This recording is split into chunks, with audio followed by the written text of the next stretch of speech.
ছোৱালীক আৰু কি যি কৰি লৈ গৈছে আজি ৰাতি মই এটা হলে মই নাজানো 2টা বজাত মই খবৰটো পাইছোঁ মই এইটো কি বিচাৰ দিব লাগে ফাঁসি নহ'লে মানে ছোৱালীৰ কি মোৰ এটা মোৰ কি লাগে কিয় এনেকুৱা কৰিব লাগে মালক ছক লাগে এই স্কুলত অহা মানুহবিলাক হা নিজে হলে কি কৰা লাগে এটা কি আইন হৈছে হা মই আজি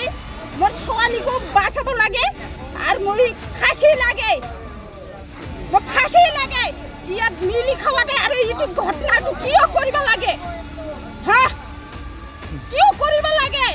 এই ঘটনাখনত আমৰা কিমান দুখ কষ্ট কৰি গেল দিনটি হ্যাঁ ঘর বাড়ি জ্বলে গেল আর ইয়াতে আর ঘটনাগুলা করেন একদিক 2-3 বার করি আছে একজন নহয় হ্যাঁ আজ এবারে কিও এইটু কাম করি আছে হ্যাঁ গার্জিয়ানগুলা কি করি আছে হ্যাঁ ছোৱালীক আৰ কি যি কৰি লৈ গৈছে আজি ৰাতি মই এটা হলে মই নাজানো 2টা বজাত মই খবৰটো পাইছোঁ মই এইটো কি বিচাৰ দিব লাগে ফাঁসি নহ'লে মানে ছোৱালীৰ কি মোৰ এটা মোৰ কি লাগে কিয় এনেকুৱা কৰিব লাগে মালক ছক লাগে এই স্কুলত অহা মানুহবিলাক হা নিজে হলে কি কৰা লাগে এটা কি আইন হৈছে হা মই আজি মোৰ ছোৱালীকো বাঁচাব লাগে আৰু মই ফাঁসি লাগে মই ফাঁসি লাগে ইয়াত মিলি খাওয়াতে আৰু এইটো ঘটনাটো কিয় কৰিব লাগে হা কিয় কৰিব লাগে এই ঘটনাখনত আমৰা কিমান দুখ কষ্ট কৰি গেল দিনটি হ্যাঁ ঘর বাড়ি জ্বলে গেল আর ইয়াতে আর ঘটনাগুলা করেন একদিক 2-3 বার করি আছে একজন নহয় হ্যাঁ আজ এবারে কিও এইটু কাম করি আছে হ্যাঁ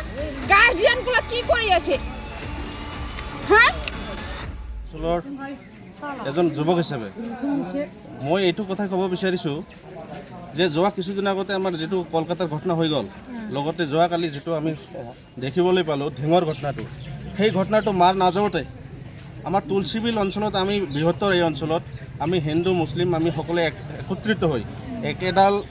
মানে একেলগে ইমান মিলা প্ৰীতিৰে চলি আছোঁ এইটো সময়তে এনেকুৱা এটা লজ্জাজনক ঘটনা হ'ব বুলি আমাৰ অঞ্চলত আমি ভবা নাছিলোঁ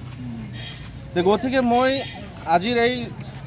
আপোনালোকৰ লাইভৰ জৰিয়তে মই চৰকাৰক আহ্বান কৰিব বিচাৰিছোঁ যে এই ঘটনাটো যোৱাকালি ৰাতি মই যেতিয়া 12টা মানত খবৰ পালোঁ আহিলোঁ অহাৰ পিছত যেটো মানে দেখা পালোঁ মানে দুজনী কণমানি ছোৱালী নাবালিকা বয়স 15-14 পৰা 15 বছৰ বয়স হ'ব এই তেওঁলোকক ফুচলাই যিসকল ল'ৰাই ঘৰৰ পৰা ওলাই লৈ গৈছে তেওঁলোকক চৰকাৰে উচিত শাস্তি দিব লাগে আৰু অতি সোনকালে এইটো কুইক একশ্যন হ'ব লাগে ইমান লেহেমীয়া হ'ব নালাগে মই তুলসীবিল আৰক্ষী চকীৰ লগতে গোসাইগাঁও আৰু কোকৰাঝাৰৰ SP মহোদয়ক মই এই লাইভৰ জৰিয়তে অনুৰোধ কৰিব বিচাৰিছোঁ যাতে অতি সোনকালে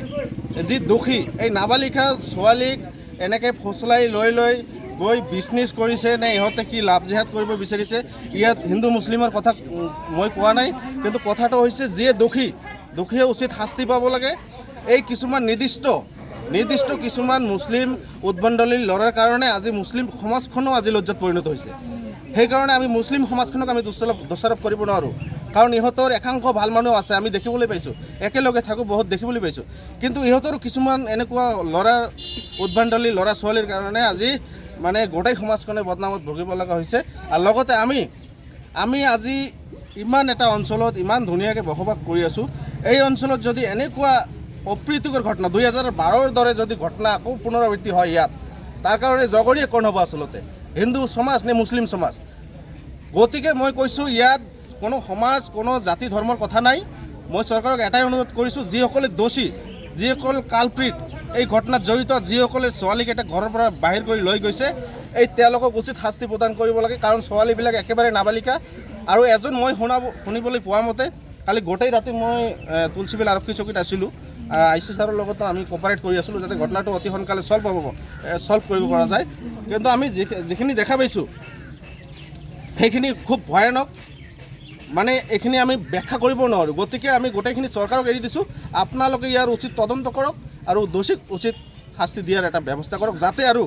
তুলসীবিল অঞ্চলত এনেকুৱা ঘটনা ঘটিব নোৱাৰে আমি যি হিন্দু মুছলিম আমি সকলোৱে ভাই ভাইৰ দৰে মিলি আছোঁ এই মিলা প্ৰীতিটো আমাৰ ইয়াত আৰু যাতে বিনিষ্ট হ'ব নোৱাৰে তাৰ কাৰণে চৰকাৰে কঠোৰৰ পৰা কঠোৰতম। ছোৱালী দুটাৰ অৱস্থা কেনেকুৱা? ছোৱালী দুটাৰ মই যিখিনি শুনিবলৈ পাইছোঁ, এজনী ছোৱালী বৰ্তমান তুলসীবিল থানাত আছে। তেখেতে তাইৰ পৰা ICCৰ ষ্টেটমেণ্ট লৈ আছে। আৰু এজনী ছোৱালীৰ অৱস্থা খুবেই সংকটজনক। মানে এনেকুৱা কি ঘটিছে, কি ঘটনা সেয়া পিছত ওলাব, তদন্ত কৰাৰ পিছত ওলাব। এজনী চেন্সলেছ হৈ আছে।